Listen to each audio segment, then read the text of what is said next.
It's awkward to be the hitchhiker, to be on this side of a scary folktale. Let's not talk about how I got here. Not really important. What matters is that I've never looked more disheveled. And I've never felt more awkward. Just a weird-looking dork sticking my thumb out on an empty road, sandwiched between two forests pitch black. It's midnight, I think. I didn't have my watch on me. Or my phone. Or anything else that tells the time. My internal clock ain't great either. But let's say it's between 10:49 p.m. and 2 a.m. I think. Probably. Car goes past. Doesn't even think of stopping. I don't blame Look like a couple that were just coming back from a fun camping trip. They don't need my nonsense right now. I mean, I wouldn't stop for me. Would just be silly, really. I'll hold out hope. Maybe a van filled to capacity, save for one seat in the back, would stop for me. They could take a chance. After all, if I tried anything funny, I'd be vastly outnumbered. 20 minutes pass. No van. Actually, no cars at all. I guess people don't really use this road. Or it's late. And hitchhiking on a Wednesday night, or Thursday morning, isn't really a wise move. Ooh, look, a car. They're slowing to stop. No, it doesn't look like they can take me, but they look apologetic. That's sweet. They're sort of mumbling, sorry, and shrugging. Aw, that's fine. I'm just glad you looked at me, really. I'm pacing. I wish I had my cigarettes. I hate being in one place for too long.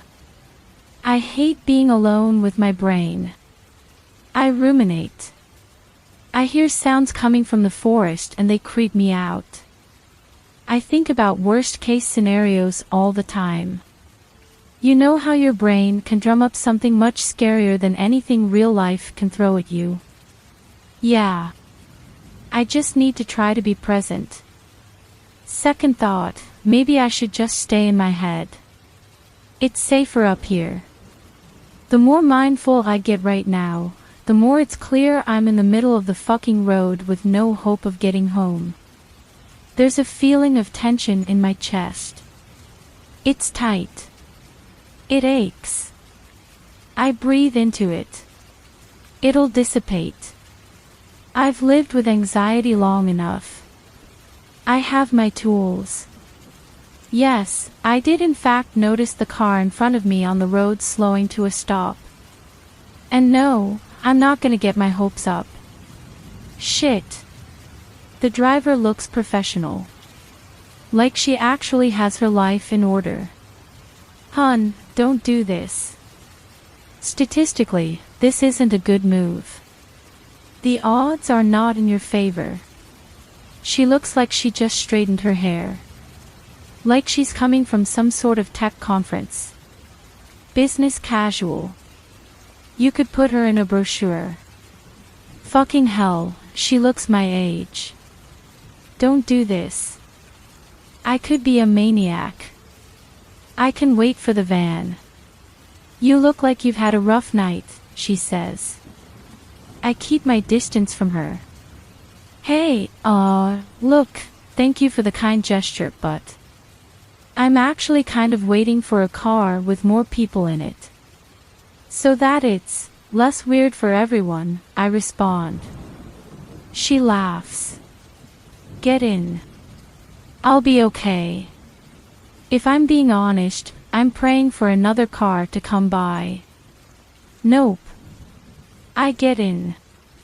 Lady, I'm gonna give you a lecture about safety once you drop me off. It's not wise to pick up a scruffy hitchhiker like me in the middle of the night. Whereabouts you heading? She asks. Honestly, 2 hours in the direction you're already driving. I'm in Morgantown. Anywhere in the city is fine. Cool. I can take you a good chunk of the way there, I think. Depends on how much I like ya, she says, laughing. I'm kidding. I'm just grateful for the ride. Thank you. We sit in silence for a bit. I was hoping she'd put on the radio or something. Usually people are more talkative. I don't want to start ruminating again. I wonder what she's thinking. Does she regret picking me up? Is this weird? Is she scared for her safety? She shouldn't be, but I get it. This is weird, right?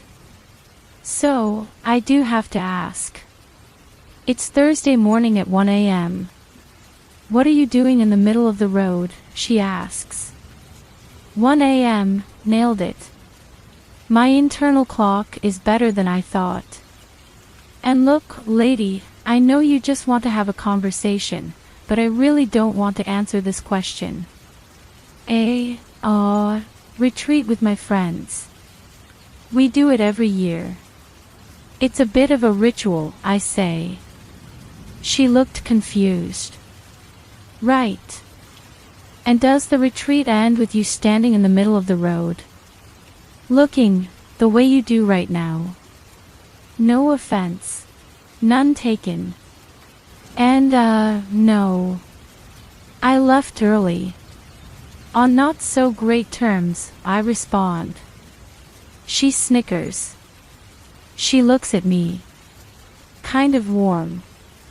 That's it, she says. That's it, I respond. She shakes her head. Awkward silence. I'm starting to go back into my head. Please turn on the radio or something. You know, if you talked more, it'd be easier to trust you.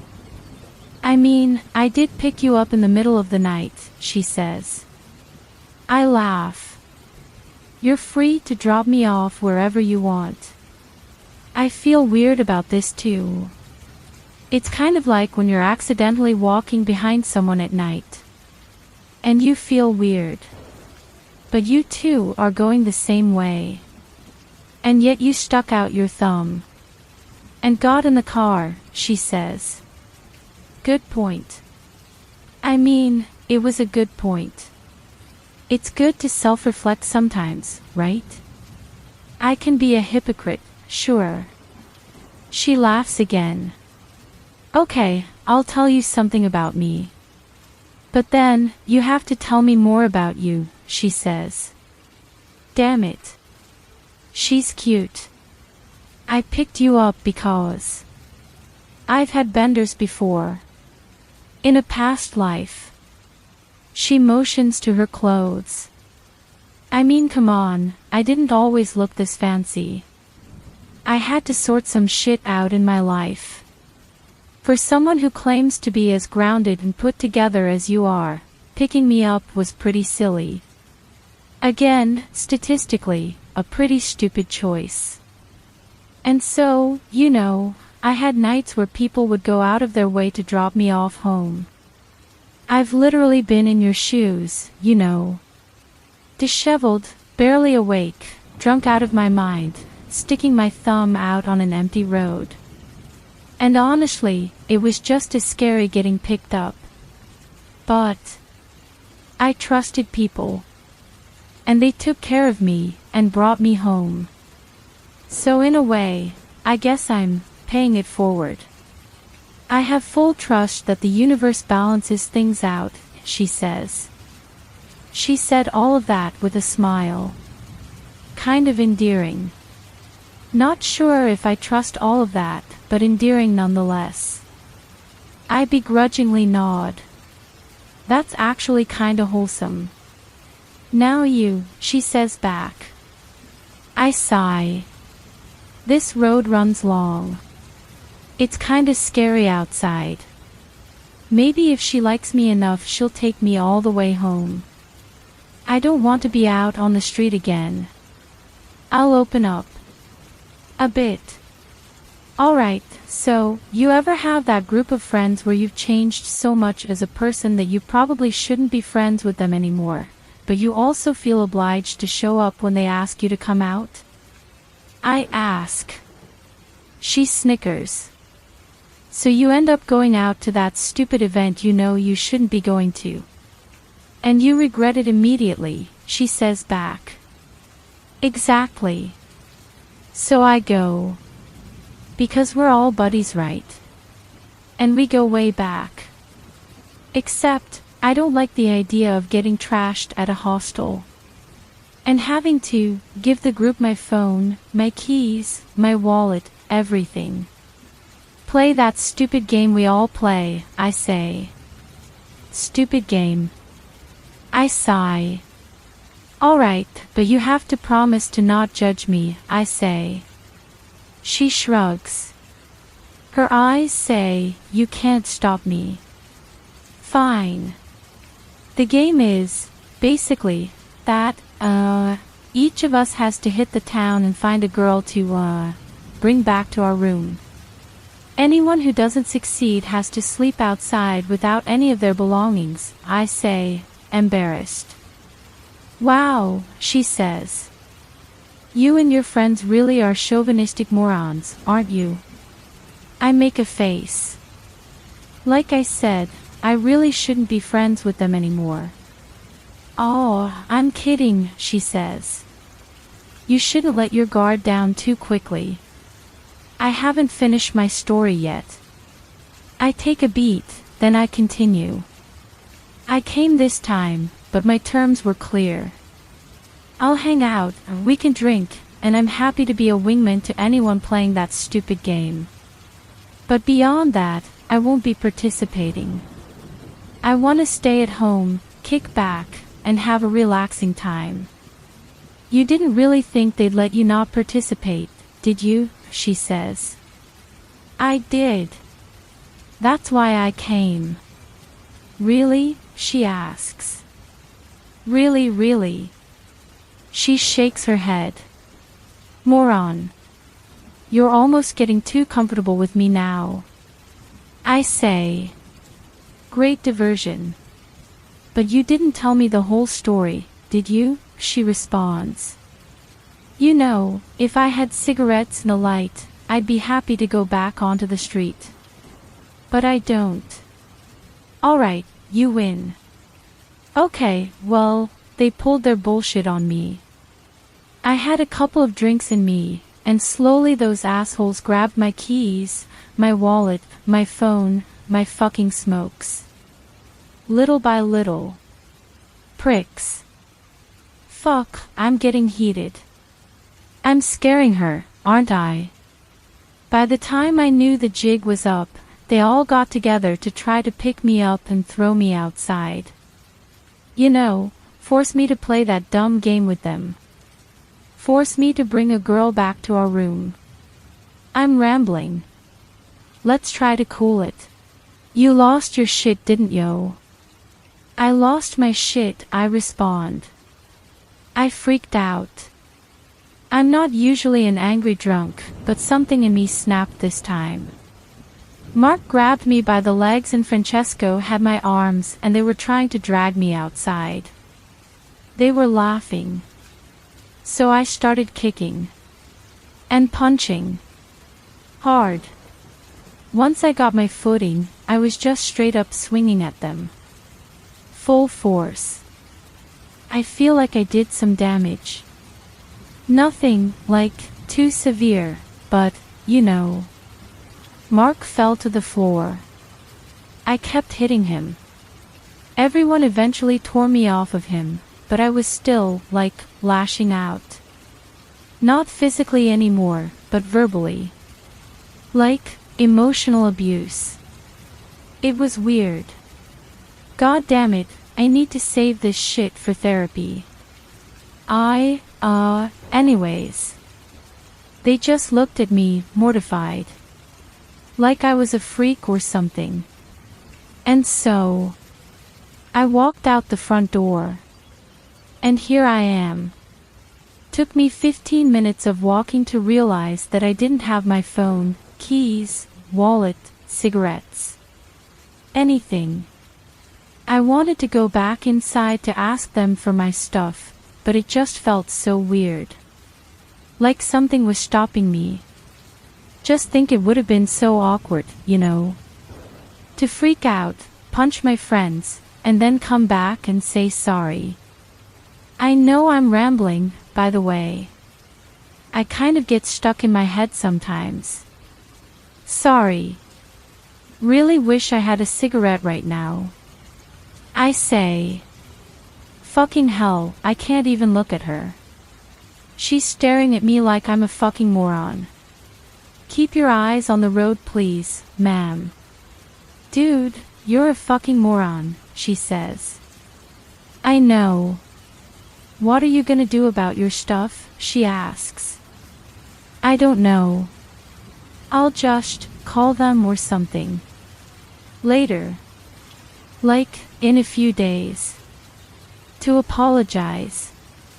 I'll need to borrow someone's phone to do that, obviously. Or, alternatively, I could bring you back to the hostel tonight. They'll let me come back in if I bring a lady, right? She stops the car. Fuck. I'm sorry. Stupid joke, I say. Awkward silence. She slowly starts driving again. You're not making this easy, she says. I know. The road stretches long. Are your friends smokers too? She asks. No, I respond. Just me. You sure about that? Why would they lift your cigarettes if they don't smoke? Just to like, be dicks I guess. They're just like that. Fuck. This road is long. Guess I never really paid attention to roads before. That's kind of weird. Why is there an eye on the glove compartment box? Why is it blinking? What is that? I say, pointing. She giggles. Just decoration. You missed that when you got in. Fuck, I'm out of it, I respond. Silence. You think your friends will forgive you? She asks me. I shrug. I mean, who knows? We were already drifting apart anyway. Maybe it's for the best if they don't forgive me. Right. And how does Riley feel about it? She asks. Ah. I talked about Riley. When did I mention him? Riley. I ask. Yeah, she says back. Yeah. I don't really know how he feels about it. Probably the same as the other guys. Hey, when did I talk about Riley? Silence. I never said his name before, I say. She sighs. Yeah, you did. You've been rambling for a while. Repeating yourself over and over again. And then forgetting that you said anything, she says. Fuck. What? I look in front of me. The road stretches long. I look back. This road stretches long. Fuck, how much did I drink? Am I fucked up? And seriously, why is there an eye on the glove compartment? And now you're spiraling. You're in your head, and it's gonna be super quiet and awkward for another few minutes, she says back. Shit.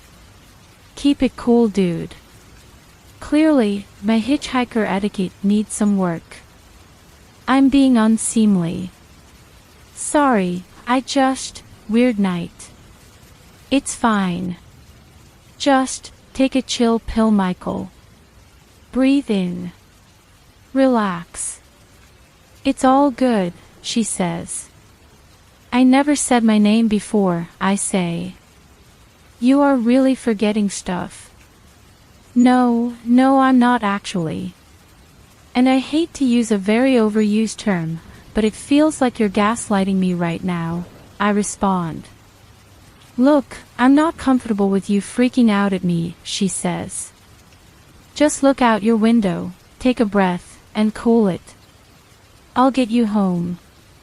Fine. Fucking hell. Back in my head. With my thoughts. Back to looking outside. This road stretches long. This road stretches really long. Am I losing it? Take a deep breath in. I'm okay. It's been quiet for a little bit. I think I can calm down. Yes, that fucking eye is still there, but... You know, I think Mark smoked your cigarettes after you left. To calm down. Alright, she wants to break the tension by theorizing about my friends. Fuck it, I'm here for it. I think he smoked them indoors. A few of them. I think he tossed them, half-smoked and still lit into a large potted plant. I don't think he knew any better. I think they caught fire, she says. Wait. The road isn't narrow anymore. Why does it feel like we're driving on a large open field? What do you say? I don't think your friends knew what to do. They were probably too fucked up. So the whole place was up in flames quickly. Really, really quickly. I think the fire got them. Fuck. Eyes on the road. Stop looking at me while you're driving. Hey. She's smiling at me. Right at me. Deranged. I look away. I look in front of me. We're in the cosmos. But it's not inspiring. It looks like hell. Black holes all around us. Empty space. What the fuck is happening? I don't want to look at her. But I can see her in my peripheral vision. She's still smiling at me. I look over just a little bit. Her smile and teeth are extending beyond her face. Her face is extending beyond her face. Her whole being is taking up more space. She looks animated. Unreal. Pitch black. Unreasonably happy. Her smile is so clear. It doesn't make sense. I feel like I'm prey. This feels like nature. Her eyes are smiling. Warm. She's looking at me harder than anyone's ever looked at me in my life. Fuck. When did I start looking back at her? I don't want to be looked at. Don't look at me. I can't scream. But I'm still alive. Maybe if I keep doing what I'm doing, I can stay alive. If it wasn't the cigarettes, it would have been something else. You shouldn't blame yourself, she says. Did she always sound like this? I turn away from her. My eyes are back on the road. Sorry, on the cosmos. The universe stretches long. They were all going to depart tonight, she says. She's not using her mouth to talk. You wouldn't want to see what's in my mouth, she says. Don't think. Don't think about this. Just look ahead. Eyes on the universe. Just don't move. Fuck. Wait. Is that my house? Why is my house in the middle of the fucking cosmos? Why is it here? I want to go home. Real home. I can feel your muscles twitching in your arms. And legs. I can smell your intestines. I don't know what to do. I need to stop thinking. It'll pass. One way or another, this'll end. You never eat carrots. Lying is a casual sport for you. You're happier than you pretend to be, she says. She's in front of me. She's splattered on the windshield. I can feel her face on the headrest against the back of my head. She's speaking into me. You're trying not to think. Correct, ma'am. I hope this fucking car crashes. No, you don't. You're hoping it'll all be okay. You're praying it'll all be okay. Stop. Thinking. Zen. Quiet. Breathe in. And breathe out. She's still looking at me. Breathe in. And breathe out. She's stretching into the cosmos. She's everywhere. In and out. It's okay. That's how anxiety is. It'll get worse before it gets better. Breathe in. And out. She's in front of my face. She's even closer when I close my eyes. In. And out. Breathe. Were you supposed to be there tonight, too? She asks. Yes. And yet you weren't, she says. No. No. No, I wasn't. Do you deserve this exit? She asks. I don't know. Not sure. It's coming up soon, she says. I know. I'll ask you again, she says. Fuck. She pierces my hand. And my shoulder. Did you change enough, before tonight, to deserve this exit? She asks. Please end this. No. No, I didn't. I think I'm a piece of shit. I think I deserve to die, I say back to her. She makes a right on the exit. And we drive. Out of the cosmos. Everything returns to form. Like how it all should be. Trees. Road. Concrete. Gravity. Sky.